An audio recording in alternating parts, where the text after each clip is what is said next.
In summary, what you did was you identified the different components of the exterior foundation wall.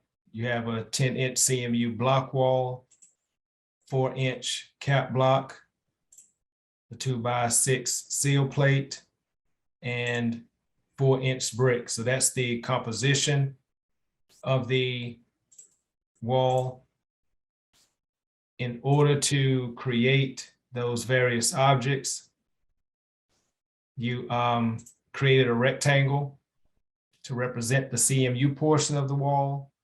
You used a push-pull tool to establish the height of the CMU portion of the wall, which you calculated to be 7 feet, 5.5 inches.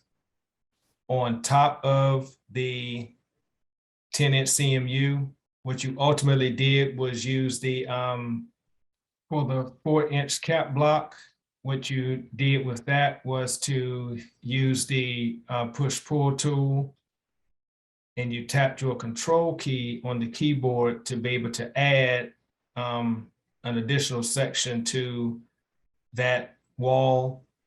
And you typed in the distance text entry box, you typed in 4 inches in order to establish the height for the 4-inch cap block.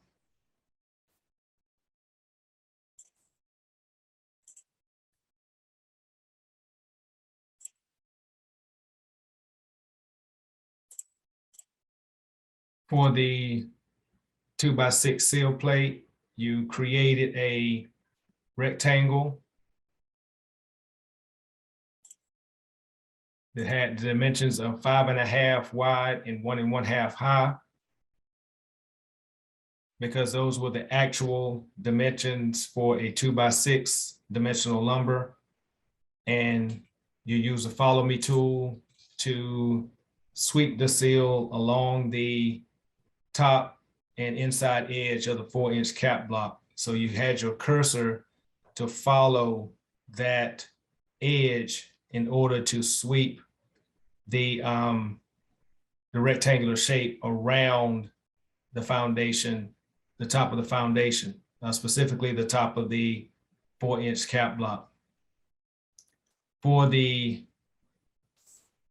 4-inch brick, you did the same thing. The first thing you had to do with that was to measure the distance from the top of the 4-inch cap block and the foundation wall to the bottom of the exterior wall. So in the outliner, you had to turn that group on so it could be seen.